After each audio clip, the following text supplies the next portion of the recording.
വെച്ചാൽ ഇന്ന് എൻ്റെ പിറന്നാളാണ്. കൺസിസ്റ്റൻസിയിലാണ് ഇരിക്കുന്നത്. ഞാൻ രാവിലെ ഉണ്ടാക്കി വെച്ചതാണ്.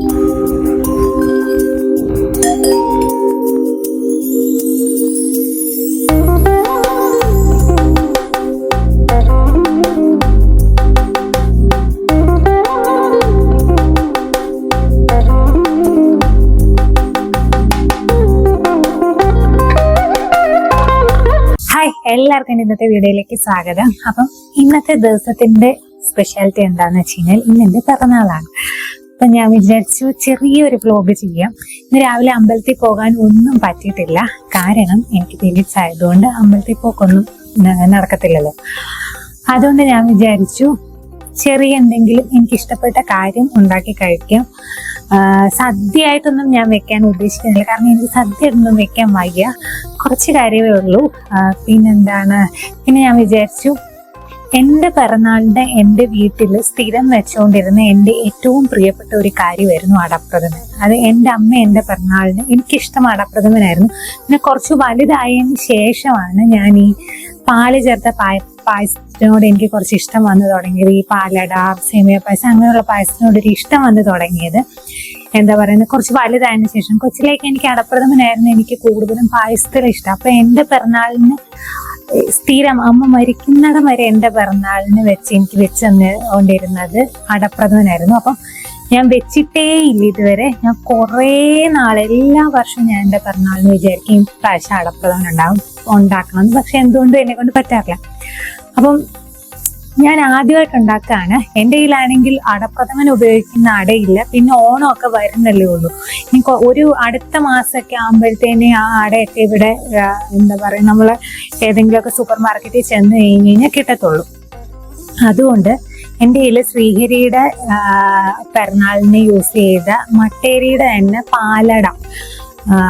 പാലടയിലെ അടയില്ല, അത് സെയിം അട തന്നെയാണ്.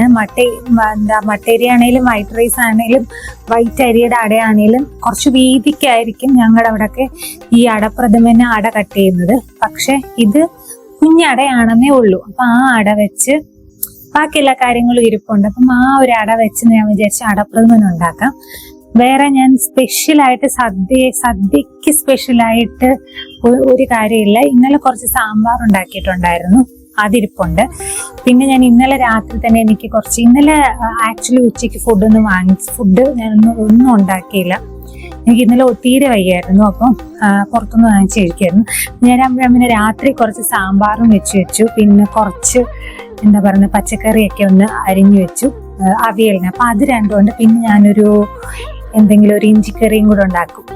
ഇഞ്ചിക്കറിയല്ല, ഇഞ്ചിത്തൈര് എന്ന് പറയുന്നത് 108 കറികൾക്ക് സമം എന്നൊക്കെയല്ലേ പറയുന്നത്. അപ്പോൾ ഞാൻ വിചാരിച്ചു ഒരു ഇഞ്ചിത്തൈരും കൂടെ ഉണ്ടാക്കി കഴിഞ്ഞാൽ അവിയലും സാമ്പാറും ഉണ്ടെങ്കിൽ തന്നെ പിന്നെ ഒന്നും വേണ്ട കഴിക്കാൻ. അപ്പോൾ സദ്യയായിട്ടൊന്നും ഞാൻ ഉണ്ടാക്കിയില്ല എന്ന് പറയുന്നത്. നേരെ ആയിരുന്നെങ്കിൽ ഞാൻ എന്തായാലും ഉണ്ടാക്കിയത്. എനിക്ക് വയ്യാഴികയൊന്നും ഇല്ലായിരുന്നെങ്കിൽ ഞാൻ ഉറപ്പായിട്ടും സദ്യ ഉണ്ടാക്കിയാണ്. അപ്പോൾ ഞാൻ വിചാരിച്ചു അതും പിന്നെ ഒരു അടപ്രഥമൻ ഉണ്ടാക്കാം. അതിന് രാവിലെ അടപ്രഥമന്റെ ഡ്യൂട്ടി മാത്രമേ ഉള്ളായിരുന്നു, കാരണം ഞാൻ ഇന്നലെ ബാക്കിയുള്ളതൊക്കെ സെറ്റ് ചെയ്ത് വെച്ചിട്ടുണ്ടായിരുന്നു. അപ്പൊ അതിനകത്ത് പാടുള്ള കാര്യം, ഈ അടപ്രഥമൻ ഉണ്ടാക്കാൻ ഏറ്റവും കൂടുതൽ മടി വരുന്നത് എവിടാന്ന് വെച്ച് കഴിഞ്ഞാൽ തേങ്ങാപ്പാൽ എടുക്കുക എന്നുള്ള. പാലടയുടെയൊക്കെ ഒരു എളുപ്പം എന്ന് പറയുന്നത് പാൽ ഒഴിച്ചാൽ മതി. പിന്നെ കുറച്ച് സമയം പാലടയൊക്കെ കുറച്ചു നേരം അതിങ്ങനെ വറ്റിച്ചെടുക്കണം. ഇത് തേങ്ങാപ്പാൽ എടുക്കുന്ന ഒരു ബുദ്ധിമുട്ടാണ്. അപ്പം ഇതങ്ങ് ഭയങ്കര ട്രഡീഷണൽ രീതിയിലുള്ള അടപ്രഥമനല്ല. എനിക്ക് അവൈലബിൾ ആയിട്ടുള്ള കാര്യം വെച്ച് എൻ്റെ ഇഷ്ടത്തിനുണ്ടാക്കിയ ഒരു അടപ്രഥമനാണ്. ഇങ്ങനെയൊക്കെ ആയിരിക്കണം ഒറിജിനലി അടപ്രഥമൻ ഉണ്ടാക്കാൻ എനിക്കറിയത്തില്ല. എൻ്റെ ഒരു രീതിക്ക്, എൻ്റെ ഒരു ഈ രീതിക്ക് എനിക്കിഷ്ടമുള്ള രീതിക്ക് ഞാൻ ഉണ്ടാക്കിയ അടപ്രഥമനാണ്. അപ്പൊ അത് നമുക്കൊന്ന് കണ്ടിട്ട് വരാം. അപ്പോൾ ഞാനിവിടെ ഏകദേശം ഒരു 180-200 ഗ്രാം നമ്മുടെ അടയാണ് എടുത്തിരിക്കുന്നത്. ഇത് ചെറിയ അടയാണ്. അപ്പം അടപ്രഥമന് ശരിക്കും കുറച്ച് വലുതായിട്ട് കട്ട് ചെയ്ത അടയാണ് യൂസ് ചെയ്യുന്നത്. എൻ്റെ കയ്യിൽ ഇല്ലാത്തതുകൊണ്ട് ഞാനിതാ ചെയ്തത്. നല്ലപോലെ വെള്ളം തിളച്ച് കഴിയുമ്പോഴത്തേക്കിനും ഈ അടയിട്ട് കൊടുക്കുക. ഞാൻ കുറച്ച് ഏറെ വെള്ളം വെച്ചിട്ടുണ്ട്, പ്രത്യേകിച്ച് എനിക്ക് അങ്ങനെ കണക്കൊന്നുമില്ല. എന്നിട്ട് അത് പെട്ടെന്ന് വേകും, ഒരു 3-4 മിനിറ്റിനുള്ളിൽ വേകും. വെന്ത് കഴിയുമ്പോഴത്തേനും ഇതങ്ങ് ഊറ്റിക്കളയുക. പിന്നെ വേണമെങ്കിൽ കുറച്ച് തണുത്ത വെള്ളത്തിനും കൂടെ കഴുകിക്കഴിഞ്ഞാൽ നല്ലതാണ്. പിന്നെ വടികട്ടിയുള്ള ഒരു പാത്രം എടുക്കുക, അതിലേക്ക് ഒരു 2-2.5 ടീസ്പൂൺ നെയ്യ് ചേർക്കുക, കുറച്ച് തേങ്ങാക്കൊത്ത് ആദ്യം ഒന്ന് വറുത്തെടുക്കുക. പിന്നെ ഇതിലേക്ക് എന്താ പറയുന്ന അണ്ടിപ്പരിപ്പും കിസ്മിസുമാണ് ചേർക്കേണ്ടത്. എനിക്ക് പക്ഷേ ഇതിനകത്ത് കിസ്മിസിൻ്റെ ആ ഒരു ടേസ്റ്റ് ഇഷ്ടമല്ലാത്തതുകൊണ്ട് ഞാൻ കിസ്മിസ് ചേർത്തില്ല. എനിക്ക് ആ ഒരു പുളിപ്പ് വരുന്ന കിസ്മിസ് വരുന്ന എനിക്ക് ഇഷ്ടമല്ല. അതുകൊണ്ട് ഞാൻ അണ്ടിപ്പരിപ്പും തേങ്ങാക്കൊത്തും മാത്രമേ വറുത്ത് ചേർക്കുന്നുള്ളൂ. അപ്പം അത് കരിഞ്ഞു പോകാതെ ഒരു ഗോൾഡൻ ബ്രൗൺ നിറത്തിൽ അത് രണ്ടും വറുത്ത് മാറ്റി വെക്കുക. പിന്നെ നമ്മൾ ആ നെയ്യിൽ തന്നെ നമ്മൾ വേവിച്ച് വെച്ചിരിക്കുന്ന അടയില്ല, അത് ഞാൻ മുഴുവനും ചേർത്തിട്ടില്ല. അപ്പം അതിൻ്റെ ഒരു 150 ഗ്രാമേ ആക്ച്വലി ഞാൻ ചേർത്തിട്ടുള്ളൂ. അത് ചേർത്ത് നന്നായിട്ട് അങ്ങ് 1 മിനിറ്റ് ഒന്ന് വഴറ്റുക. എന്നിട്ട് അതിലേക്ക് മധുരത്തിന് ആവശ്യത്തിനുള്ള ശർക്കര ചേർത്ത് കൊടുക്കുക. ഇതിപ്പോൾ ഞാൻ ശർക്കര പൊടിയാണ് ഇട്ടിരിക്കുന്നത്. ഇത് ശർക്കര പാനിയാക്കിയാണ് എല്ലാവരും ചേർത്ത് കണ്ടിരിക്കുന്നത്. പക്ഷെ ഞാൻ എളുപ്പത്തിന് ഈ ശർക്കര അങ്ങ് പൊടി ഇരിക്കുന്നത് കൊണ്ട് അതങ്ങ് ഡയറക്റ്റ് ചേർത്ത് ഇനി ഇതുണ്ടല്ലോ, ഇതിങ്ങനെ ഈ അട ഇങ്ങനെ ഈ ശർക്കരയിൽ ഇങ്ങനെ വരട്ടിയെടുക്കണം. അപ്പം ഒരു ലോ ഫ്ലെയിമിൽ വെച്ച് കുറച്ച് നേരം ഒന്ന് ഇളക്കി കൊടുക്കണം, അടുക്കി പിടിക്കാതെ ഇങ്ങനെ ഇളക്കി. ഇതിനിടയ്ക്ക് നിങ്ങൾക്ക് വേണമെങ്കിൽ നെയ്യൊക്കെ ചേർക്കാം കുറച്ചുകൂടെയൊക്കെ. പക്ഷെ ഞാൻ ആദ്യം ചേർത്ത ആ ഒരു അത്രയും നെയ്യ് മാത്രമേ ചേർത്തിട്ടുള്ളൂ. എന്നിട്ട് ഇത് നന്നായിട്ട് കളറൊക്കെ മാറി നല്ല എന്താ പറയുക ഇങ്ങനെ വരണ്ടു വരും. ഇപ്പം കണ്ടു കുറച്ചുകൂടെ ഡാർക്ക് കളറായി. അങ്ങനെ ഇങ്ങനെ നമ്മുടെ നെയ് പായസമൊക്കെ ഇല്ലേ, നമ്മൾ അരി കൊണ്ടുള്ള ശർക്കര പായസത്തിനൊക്കെ എടുക്കുന്ന പോലെ നല്ലപോലെ വരട്ടിയെടുക്കുക. ഒരു നുള്ള് ഉപ്പും കൂടെ ഒന്ന് മധുരമൊക്കെ ഒന്ന് ബാലൻസ് ചെയ്യാൻ വേണ്ടിയിട്ട് ഒരു നുള്ള് ഉപ്പും കൂടെ ചേർക്കണം. എന്നിട്ട് ഇത് നന്നായിട്ട് വരട്ടിയെടുത്ത് കഴിയുമ്പോഴത്തേനും ഇത് 2-ാം പാലും 3-ാം പാലും കൂടെ ഒരുമിച്ചുള്ള സംഭവമാണ്, അതങ്ങ് ചേർത്ത് കൊടുക്കുക. ഞാൻ 1-ാം പാലും 2-ാം പാലും മാത്രമേ എടുത്തുള്ളൂ. ആ 2-ാം പാല് കുറച്ച് കൂടുതലെടുത്തു. എന്നിട്ട് അത് നന്നായിട്ട് തിളച്ച് വരുമ്പോഴത്തേക്കിനും നമുക്ക് 1-ാം പാലും കൂടെ ചേർക്കാം. എന്നിട്ട് ഇനി സ്റ്റൗ ഓഫ് ചെയ്താൽ മതി, ഒന്ന് ചൂടായാൽ മാത്രം മതി, തിളച്ചങ്ങ് പോകല്ല 1-ാം പാല് ചേർത്ത് കഴിഞ്ഞാൽ. എന്നിട്ടിത് നമ്മൾ വറുത്ത് വെച്ചിരിക്കുന്ന അണ്ടിപ്പരിപ്പും കിസ്മിസും ഒക്കെ ചേർത്ത് കൊടുക്കുക. ഇപ്പം നിങ്ങൾക്ക് ഇത് കാണുമ്പോൾ കുറച്ച് ലൂസായിട്ട് തോന്നും, പക്ഷേ ഇത് എന്നെ സംബന്ധിച്ച് കുറച്ച് കഴിയുമ്പോൾ കഴിയുമ്പോഴത്തേനും കറക്റ്റ് കൺസിസ്റ്റൻസി ആവും. കാരണം അല്ലെങ്കിൽ ഈ അടയൊക്കെ എന്താ പറയുക ഒത്തിരി കുഴഞ്ഞിങ്ങനെ ഒരു പരുവാവും. പിന്നെ ചുക്കുപൊടി ചേർത്ത് കൊടുക്കുക, കുറച്ച് ചുക്കുപൊടിയും ഏലക്കാപ്പൊടിയൊക്കെ ചേർത്ത് കൊടുക്കുക. ചുക്കുപൊടി ഒരു മെയിൻ സംഭവമാണ് അടപ്രഥമന്, അത് ചേർത്ത് കൊടുക്കണം. അപ്പോൾ അതൊക്കെ ചേർത്ത് നല്ലപോലെ കഴിയുമ്പോഴത്തേനും ഇതൊരു കറക്റ്റ് നല്ല പാകത്തിനിരിക്കും. അപ്പോൾ ഞാൻ രാവിലെ ഉണ്ടാക്കി വെച്ചതാണ് ഞാൻ കാണിച്ചത്. അപ്പം ഇപ്പം ഇത് ഏകദേശം ഒരു പാകത്തിനുള്ള കൺസിസ്റ്റൻസി ആയിട്ട് വരുന്നുണ്ട് നമ്മുടെ അടപ്രഥമൻ. എന്താ പറയുന്നത്, എനിക്ക് ഒത്തിരി അങ്ങ് അപ്പം പോലെ ആകുന്ന എനിക്കിഷ്ടമല്ല. എനിക്ക് ഇച്ചിരി ലൂസായിട്ട്, ഇപ്പം ഏത് പായസമാണേലും എനിക്ക് ഇച്ചിരി ലൂസായിട്ടിരിക്കുന്ന ഇഷ്ടം. പാലട വെക്കുമ്പോഴും ഞാൻ കുറച്ചൊന്ന് ഇതാകും, കാരണം ഇത് കഴിയുമ്പോഴത്തേനും അല്ലെങ്കിൽ ഇങ്ങനെ കുഴഞ്ഞിരിക്കും, നമുക്കിങ്ങനെ നേരെ ചുവ കഴിക്കാൻ പറ്റാത്ത, എനിക്ക് ആ ഒരു ടെക്സ്ചർ ആ ഒരു പരുവം എനിക്കിഷ്ടമല്ല. എനിക്ക് കുറച്ചൊന്ന് കുറുകണം, പക്ഷെ അങ്ങ് അപ്പം പോലെ ആകല്. ഇത് പാലടയാണേലും അടപ്രഥമനൊക്കെ ആണേലും ഇരുന്ന് കഴിയുമ്പോൾ ഇത് കുറുകും. ആക്ച്വലി പായസമൊക്കെ നേരത്തെ ഉണ്ടാക്കി വെച്ചിട്ട് ഉപയോഗിക്കുന്നത് തന്നെയാണ് നല്ല ഉടനെ, എന്നാലും അതിൻ്റെ ടേസ്റ്റും അറിയത്തുള്ളൂ. ഇപ്പോൾ രാവിലെ ഉണ്ടാക്കി വെച്ചിട്ട് ഉച്ചയാറാവുമ്പോഴാണ് അതിൻ്റെ ഒരു കറക്റ്റ് ടേസ്റ്റും കറക്റ്റ് പാകവും ഒക്കെ ആകത്തുള്ളൂ. ഉണ്ടാക്കി ഉടനെ അങ്ങോട്ട് കഴിക്കുന്നതിലും അതാണ് എൻ്റെ ഒരു അഭിപ്രായം. എനിക്ക് മിക്കവാറും ഉള്ള കാര്യങ്ങളൊക്കെ അങ്ങനെയാണ്, ഉണ്ടാക്കി ഉടനെ ഈ ദോശ ചപ്പാത്തി അങ്ങനെയുള്ള കാര്യങ്ങളല്ലാതെ ഒക്കെ എപ്പോഴും എന്ത് കൂട്ടാനാണേലും നമ്മൾ ഉണ്ടാക്കിയ ഉടനെ കഴിക്കുന്നതിലും കുറച്ച് നേരം ഇരുന്നിട്ട് അത് കഴിക്കുമ്പോഴാണ് അതിൻ്റെ ആ ഒരു കറക്റ്റ് ടേസ്റ്റ് നമുക്ക് കിട്ടുന്നത്. അപ്പോൾ ഞാനിപ്പം ഇത് രാവിലെ ഉണ്ടാക്കി വെച്ച് കഴിഞ്ഞിട്ടാണ് ഞാൻ കുളിക്കാൻ പോലും പോയത്. അപ്പം ഇതിപ്പോൾ ഏകദേശം ഒരു ഇങ്ങനെ കുറുകി വരുന്നുണ്ട്. തേങ്ങാപ്പാൽ ഒഴിച്ചൊക്കെ കറികളാണേലും തുടക്കത്തിൽ നമ്മൾ വിചാരിക്കും അത് ഇതായിട്ട്, പക്ഷെ കുറച്ച് കഴിയുമ്പോൾ അത് കുറുകും. പിന്നെ അപ്പം അങ്ങനെ ഏകദേശം ഒരു പാകത്തിനായിരിപ്പുണ്ട്. പിന്നെ ഞാൻ പറയില്ല അവിയൽ, പിന്നെ ഞാൻ സാമ്പാർ ഇവിടെ എടുത്ത് ചൂടാക്കി ഇന്നലെ രാത്രി ഞാൻ സാമ്പാർ വെച്ചു, അവിയലിന് അരിഞ്ഞും വെച്ചു. പിന്നെ രാവിലെ എനിക്ക് ശ്രീഹരി വേഗം തേങ്ങയും തിരുമ്മി തന്നു. അപ്പം സാമ്പാർ ഓൾറെഡി ഉണ്ടല്ലോ, ദോശ സാമ്പാറും ആയിരുന്നു. പിന്നെ ഞാൻ വേഗം അവിയൽ അരിഞ്ഞു വെച്ച് കഴിഞ്ഞാൽ പിന്നെ ഒരു പാടില്ല, തേങ്ങായും കൂടെ ഉണ്ടെങ്കിൽ അവിയൽ വെന്തു, അരപ്പും ചേർത്തു, തേങ്ങാപ്പാലെടുത്തു, ബാക്കി അട വേവിച്ച് അങ്ങ് പെട്ടെന്നായി. ആക്ച്വലി അടപ്രഥമനൊക്കെ ഉണ്ടാക്കാൻ ഈ പറയുന്ന പോലെ വലിയൊരു, ഇപ്പം ഞാൻ വളരെ കുറച്ച് ക്വാണ്ടിറ്റിയിൽ ഇപ്പം ഞങ്ങൾക്ക് രണ്ടുപേർക്കും വേണ്ടിയിട്ട് മാത്രം ഇത് തന്നെ 2 ദിവസം കാണും ഉണ്ടാക്കുന്നത് കൊണ്ട് വലിയ ബുദ്ധിമുട്ട് ഇല്ല. ആക്ച്വലി ആ തേങ്ങാപ്പാൽ ഒഴിക്കുന്ന ബുദ്ധിമുട്ടൊന്നുമില്ല. കുറച്ച് പേരൊക്കെ ഉള്ള വലിയ ക്വാണ്ടിറ്റിയൊക്കെ ഉണ്ടാകുമ്പോൾ എന്തായാലും അടപ്രഥമനൊക്കെ ബുദ്ധിമുട്ടാണ്. കാരണം അത്രയും തേങ്ങാപ്പാൽ നമ്മൾ പിഴിഞ്ഞൊഴിക്കേണ്ടി. ഇത് തന്നെ ഒരു തേങ്ങയുടെ പാലുണ്ട്. തേങ്ങാപ്പാൽ ഒരു തേങ്ങയുടെ എടുത്തിട്ടുണ്ട്. നമ്മളിപ്പോൾ ഒരു 150, 150, 200 ഗ്രാം വേണമെങ്കിൽ പറയാം. നമ്മുടെ അടയാണ് എടുത്തത് 150 ഗ്രാം. ഞാൻ ആദ്യം ഏകദേശം ഒരു 200 ഗ്രാമിനോടടുത്ത് അട വേവിച്ചെങ്കിലും ഞാൻ അതിൽ നിന്നൊരു 150 ഗ്രാം ഞാൻ ചേർത്തിട്ടുള്ളൂ. ആ ഒരു കണക്കിനാണ്. അത് മുഴുവനും ഞാൻ ചേർത്തില്ല. ഞാനത് വെന്തു വന്നപ്പോഴത്തേനും നല്ലൊരു, എനിക്ക് വലിയൊരു എന്താ പറഞ്ഞാൽ എൻ്റെ ഒരു കണക്കിനാണ് ഞാനിതൊക്കെ ചെയ്യുന്നത്. അല്ലാതെ എനിക്ക് കൃത്യമായി അളന്ന് തിട്ടപ്പെടുത്തിയ ഒരു കണക്കൊന്നുമില്ല. ഏകദേശം. പിന്നെ അടപ്രഥമനൊക്കെ കുറേ ഉണ്ടാക്കി പഠിക്കണം.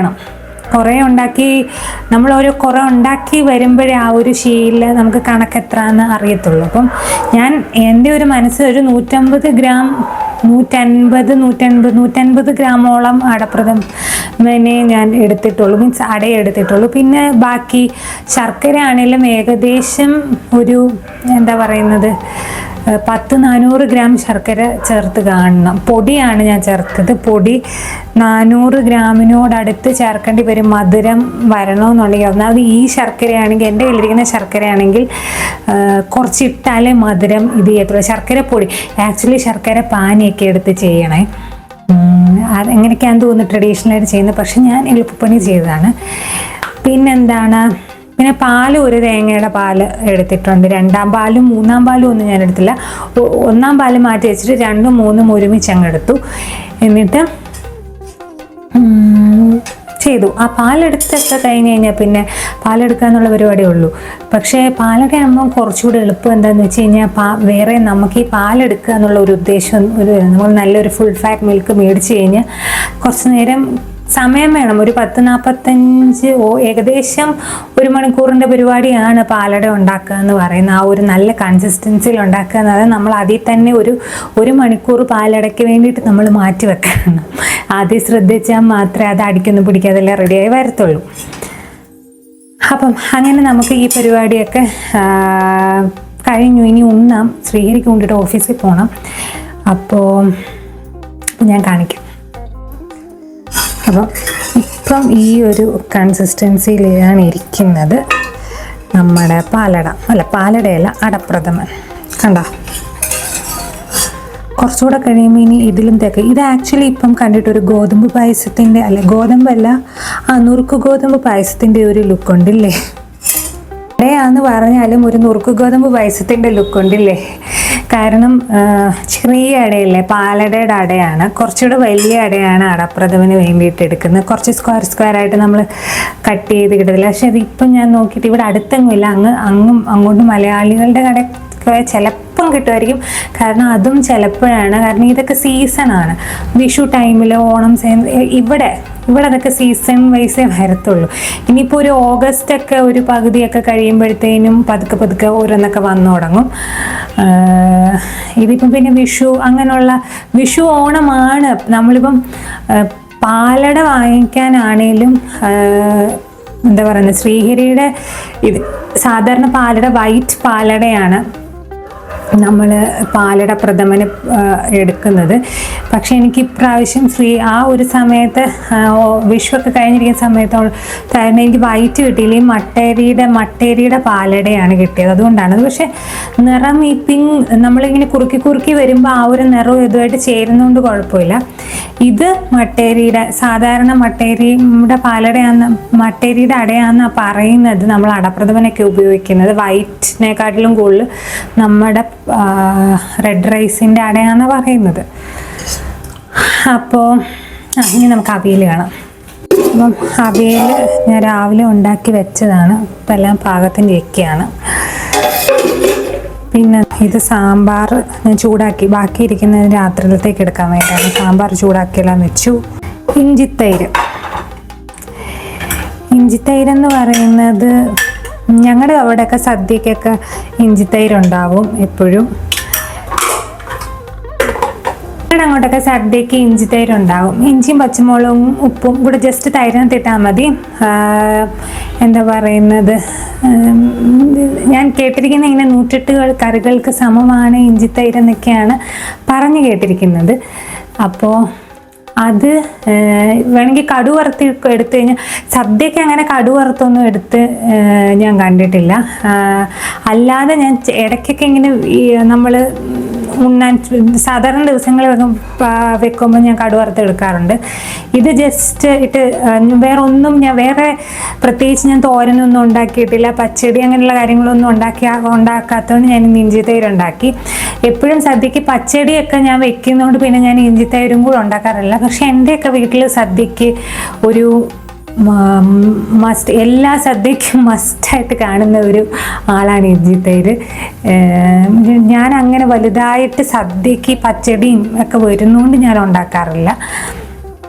അപ്പോൾ അങ്ങനെ ഇത്രയാണ് ഇന്നത്തെ ഊണ്. പരിപ്പില്ല, പപ്പടമില്ല. പപ്പടത്തിന് വരെ ഫ്രൈംസ് ഉണ്ട്. പപ്പടം, കേരള പപ്പടം ഈ അടുത്തിടയ്ക്കെന്നല്ല, അങ്ങോട്ട് ഇറങ്ങിക്കഴിഞ്ഞ് കഴിഞ്ഞാൽ മലയാളികളുടെ കടയിൽ കിട്ടും. പക്ഷേ എനിക്ക് വയ്യായിരുന്നു. കാരണം ഞാൻ ഇന്നലെ ഉച്ച വരെ എൻ്റെ തീരുമാനം ഞാൻ ഇന്നൊന്നും ചെയ്യുന്നില്ല എന്നായിരുന്നു എൻ്റെ ഒരു തീരുമാനം. ഉച്ച കഴിഞ്ഞൊക്കെ എനിക്ക് നാളെ എനിക്ക് ഞാൻ ഒന്നും ചെയ്യുന്നില്ല എന്നുള്ള ഒരു ഇതായിരുന്നു. ഇന്നലെ രാത്രി ആയപ്പോൾ എനിക്ക് ഒരു ജ്വരം കയറി. അങ്ങനെ ഞാൻ സാമ്പാർ വെച്ചു, അവിയലിനെല്ലാം അരിഞ്ഞ് വെച്ചു, ബാക്കി കുറച്ച് കാര്യങ്ങളൊക്കെ റെഡിയാക്കിയിട്ട് ഞാൻ കയറി കിടന്നു. അത് കഴിഞ്ഞിട്ട് രാവിലെ എണീറ്റ് വേഗം അവിയലും ആക്കി, പിന്നെ അടപ്രഥമനും ആക്കി, അങ്ങനെയെല്ലാം റെഡിയാക്കി. പിന്നെ ഇലയൊന്നുമില്ല, പ്ലേറ്റിലാണ്. ഇലയും ഞാൻ വാങ്ങിച്ചില്ല. കാരണം ഞാൻ ഇന്നലത്തെ ഈ സമയത്തൊക്കെ എൻ്റെ മനസ്സിൽ മൊത്തം ഇന്ന് എനിക്കൊരു മൂഡില്ലായിരുന്നു. പക്ഷെ രാത്രിക്ക് ആയപ്പോഴത്തേനെല്ലാം ശരിയായി. അപ്പോൾ ഇനി നമുക്ക് സദ്യ ഉണ്ടല്ലോ. സദ്യ എന്ന് പറയാനില്ലേലും എൻ്റെ ഒരു ഇതിന് പിന്നെ പഴം, റോബസ്റ്റ് പഴം ഇരിപ്പുണ്ട്. എനിക്ക് ഭയങ്കര ഇഷ്ടമാണ്. അടപ്രഥമനും ഇഷ്ടം. എൻ്റെ മുകളിൽ പപ്പടവും പഴവും ഒക്കെ കൂടെ പൊടിച്ച് കുഴച്ച് തിന്നാൻ എനിക്ക് ഭയങ്കര ഇഷ്ടമുള്ള, അതും ഇലയിൽ അങ്ങനെ ചെയ്യാൻ എനിക്ക് ഭയങ്കര ഇഷ്ടമുള്ള കാര്യമാണ്. കുറേ സംസാരമായില്ല, ഇനി നമുക്ക് ചോറുണ്ണാം.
അപ്പോൾ അങ്ങനെ ഫുഡൊക്കെ കഴിച്ചു കഴിഞ്ഞു. അടപ്രഥമൻ കണ്ടു കഴിഞ്ഞാൽ ഒരു നുറുക്ക് ഗോതമ്പ് പായസത്തിന്റെ ലുക്ക് ഉണ്ടെങ്കിലും അടപ്രഥമൻ തന്നെയായിരുന്നു. നല്ല ടേസ്റ്റ് ആയിരുന്നു. എനിക്ക് പപ്പടം ഭയങ്കരമായിട്ട് ഞാൻ മിസ് ചെയ്ത്. പപ്പടം പൊടിച്ചതിനകത്ത് കഴിക്കാൻ എനിക്ക് ഭയങ്കര ഇഷ്ടമാണ്. പക്ഷേ പപ്പടം ഇല്ലായിരുന്നു. അതിന് വരെ റോബസ്റ്റ പഴമാണ് ഞാൻ കുഴച്ച് കഴിച്ചത്. പക്ഷെ നല്ല ടേസ്റ്റ് ആയിരുന്നു. പ്രത്യേകിച്ച് എനിക്ക് ഞാലിപ്പൂവൻ അതിനകത്ത് കുഴച്ച് കഴിക്കുന്നതിലും എനിക്ക് ഇഷ്ടപ്പെട്ടു. റോബസ്റ്റ പഴം കഴിക്കാനായിട്ട് എനിക്ക് അത് രണ്ടും കൂടെ മിക്സ് ചെയ്തപ്പോഴത്തേനും ഒരു പ്രത്യേക ഒരു ടേസ്റ്റ് ആയിരുന്നു.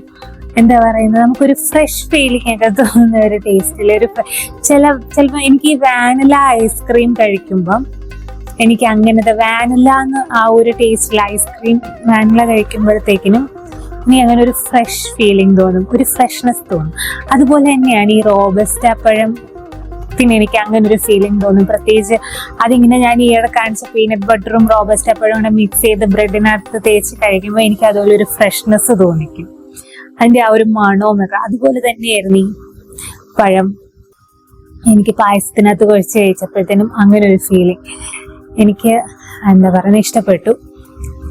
അത് മറ്റേതിലും എനിക്ക് ഇഷ്ടപ്പെട്ടു ഈ പഴം കുഴച്ചപ്പം. ഈ പഴം ആക്ച്വലി സത്യം പറയാൻ ഇങ്ങനെയുള്ള കാര്യങ്ങൾക്കൊക്കെ നല്ലതാണ്. ഈ പഴം വരട്ടാനും നല്ലതാണ്. ഈ റോബസ്റ്റ പഴം കുറെ പഴുത്ത് കഴിഞ്ഞ് ഞാൻ നേരത്തെ എന്റെ വീഡിയോസിൽ പറഞ്ഞിട്ടുണ്ടെന്ന് തോന്നുന്നു. വരട്ടി വെച്ചിട്ട് ചപ്പാത്തിക്കകത്തും ദോശക്കകത്തും ഒക്കെ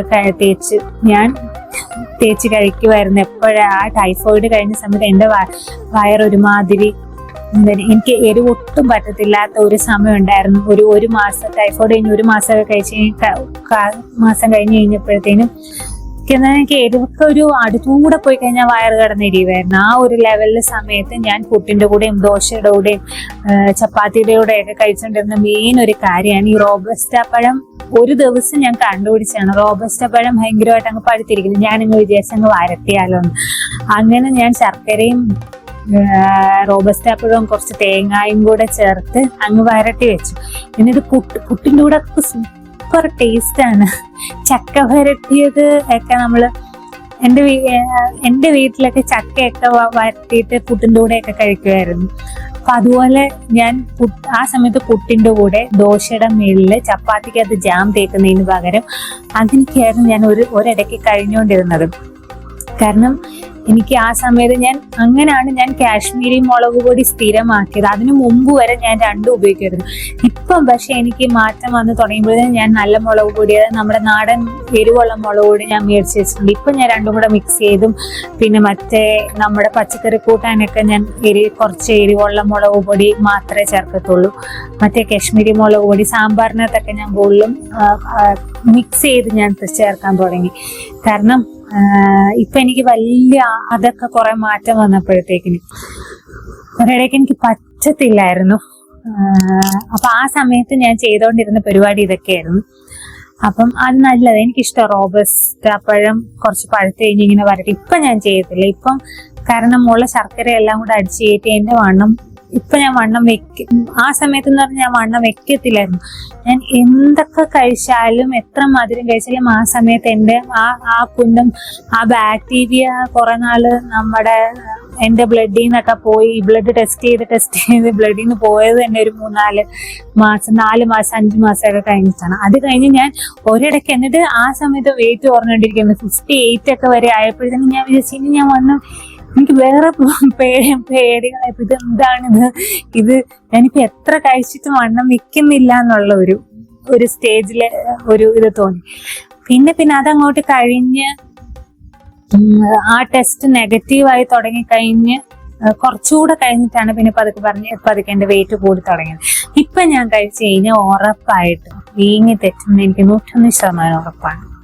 ഇപ്പൊ ഞാൻ ഒരു കണക്കിനാണ് 62, 63 ഇങ്ങനെ പിടിച്ചു നിർത്തിക്കൊണ്ട് ഈ ഇന്റർമീഡിയറ്റ് ഫാസ്റ്റിംഗ് എടുത്തെടുത്താണ് ഞാൻ ആ ഒരു ലെവലിൽ പിടിച്ചു നിർത്തിക്കൊണ്ട് പോകുന്നത്. ഞാൻ അതെടുത്തില്ലായിരുന്നെങ്കിൽ ആ ഒരു സമയത്ത് ഇപ്പം കഴിഞ്ഞ മാർച്ചിലല്ല കഴിഞ്ഞ ഒരു ഫെബ്രുവരി ടൈമിലാണ് ഞാനിത് സ്റ്റാർട്ട് ചെയ്യുന്നത്. ഫെബ്രുവരി മാർച്ച് ടൈമിൽ സ്റ്റാർട്ട് ചെയ്തില്ലായിരുന്നെങ്കിൽ ഇപ്പൊ ഞാൻ നല്ല വെയിറ്റ് വെച്ചതന്നെ. ഇപ്പൊ ചിലപ്പോ ഒരു 10-70 കിലോ ഒക്കെ ആകെ. അപ്പൊ അങ്ങനെ അപ്പൊ അതൊക്കെയാണ് എൻ്റെ ഇന്നത്തെ വിശേഷങ്ങള്. അപ്പം ഇന്നങ്ങനെ എൻ്റെ പിറന്നാളായിരുന്നു. ഞങ്ങളൊക്കെ എൻ്റെ ഒരു എന്താ പറയാ എൻ്റെ കൊച്ചിലേക്ക് ഞങ്ങൾ ഏറ്റവും കൂടുതൽ എന്നുവെച്ചാൽ ഇപ്പോഴെല്ലാവർക്കും ബർത്ത്ഡേ എന്നുള്ള എല്ലാവരും ബർത്ത്ഡേ ആണ് ആഘോഷിക്കുന്നത്. പക്ഷെ എന്റെയൊക്കെ കുഞ്ഞിലെന്ന് പറയുന്നത് പിറന്നാളാണ്. ബർത്ത്ഡേക്ക് വലിയ ഇമ്പോർട്ടൻസ് കൊടുക്കത്തില്ല. എന്തെങ്കിലുമൊക്കെ ഇഷ്ടമുള്ളതൊക്കെ ഉണ്ടാക്കി തരുമെന്നുള്ളതല്ലാതെ പിറന്നാളിന്റെ അന്നാണ് രാവിലെ എണീക്കുക, കുളിക്കുക, അമ്പലത്തിൽ പോവുക. എന്നെ അച്ഛൻ ഒരു 3 അമ്പലം, ഞങ്ങളവിടെ ഒരു 3 പ്രധാനപ്പെട്ട, ഞങ്ങളുടെ അമ്പലം പാവക്കര അമ്പലം, അതല്ലാതെ കൊരട്ടിയിൽ അമ്പലം, പാട്ടമ്പലം, പാനീർണകാവ്, ഈ 3 അമ്പലത്തിലും ഞങ്ങളുടെ അമ്പലത്തിൽ അല്ലാതെ ഈ 3 അമ്പലത്തിലും എന്റെ പിറന്നാളിന്റെ അച്ഛന്റെ പിറന്നാളിന്റെ ഒക്കെ കൊണ്ടുപോയി രാവിലെ പോയി തൊഴുവായിരുന്നു. അപ്പം എല്ലാം തൊഴുതിട്ട് വരും. പിന്നെ സദ്യയൊക്കെ ഉണ്ടാക്കി കഴിക്കാനൊക്കെ എന്റെയൊക്കെ പിറന്നാൾ, എന്റെ കുഞ്ഞിലെ മൊത്തം എന്റെ ഓർമ്മയിലെല്ലാം എന്റെ പിറന്നാളാണ് ബർത്ത്ഡേക്കാട്ടിലും. പക്ഷെ ഇപ്പം പിള്ളേർക്കെല്ലാം ഞാൻ കാണുന്ന ബർത്ത്ഡേ ആണ് ഭയങ്കര ഇമ്പോർട്ടൻസ് ആയിട്ട്, ബർത്ത്ഡേ അല്ലേ എല്ലാവരും ആഘോഷിക്കുന്നത്. എന്റെയൊക്കെ കുഞ്ഞിലെ പിറന്നാളിനായിരുന്നു. ബർത്ത്ഡേ അന്ന് സ്കൂളുണ്ടെങ്കിൽ മുട്ടായൊക്കെ നമ്മൾ കൊണ്ടുപോകും. പക്ഷെ പിറന്നാളിനായിരുന്നു വീട്ടില് ഭയങ്കര പ്രാധാന്യമൊക്കെ. അപ്പൊ അങ്ങനെ, അപ്പൊ അത്രേ ഉള്ളൂ. വീഡിയോ എല്ലാവർക്കും ഇഷ്ടപ്പെട്ടെങ്കിൽ വീഡിയോ ഒന്ന് ലൈക്ക് ചെയ്യുക, ഷെയർ ചെയ്യുക, ചാനൽ ഒന്ന് സബ്സ്ക്രൈബ് ചെയ്യുക. ഇനി വീണ്ടും അടുത്തൊരു വീഡിയോ ആയിട്ട് വരുന്നിടം വരെ താങ്ക് യു സോ മച്ച്.